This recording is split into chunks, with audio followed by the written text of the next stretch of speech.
I think it's finally time to pronounce the age of the Big Six is over.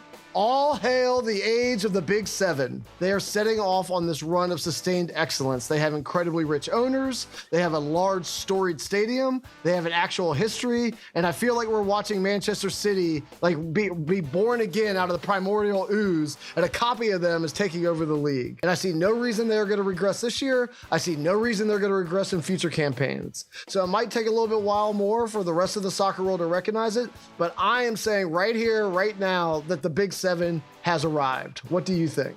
I definitely wasn't expecting it to come along this quickly. It's an inevitability, right? Like, we knew this was going to happen. When money from these state-sponsored clubs like comes in, it's an inevitability before they become good. The timeline has shifted, but like, I think they're there now. They're like, you mentioned all the numbers, like they're third in XG difference per 90 in the Premier League, and there's a pretty big gap between them and Brighton in fourth.